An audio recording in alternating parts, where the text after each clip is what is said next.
સવારમાં અમે નીકળી ગયા હતા જોગિંગ કરવા માટે અને પછી તો જેની એટલું બધું ખેંચ્યું મને કે જાણે ખબર નહીં શું દેખાઈ ગયું હોય ને. એના પછી અમે સીધા ઘરે પહોંચ્યા ને પછી નાસ્તો મેં ભાખરી બનાવી, ચા ભાખરી ખાધી ને પછી આ અંકિત કે મારે ટિફિનમાં પૌવા નથી લઈ જવા, તારે ખાવા તો ખાઈ લેજે. તો એમ કરીને તો જતો રહ્યો. પછી મેં બનાવ્યા આદિત્ય માટે ટાકોસ, કારણ કે એને સ્કૂલેથી આવીને કીધું કે મારે તો આજ ખાવા છે.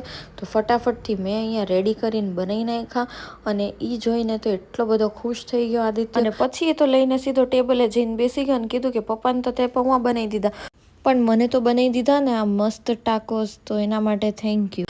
અને કે હવે તો રહેવાતું નથી એટલે હું ફટાફટ ખાઈને ટેસ્ટ કરીને કહું કે કેવા બન્યા છે.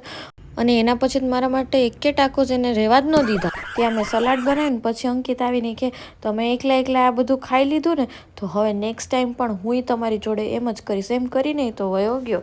તો મળીએ એક નવા વ્લોગની સાથે, ત્યાં સુધી સબસ્ક્રાઈબ કરી નાખજો.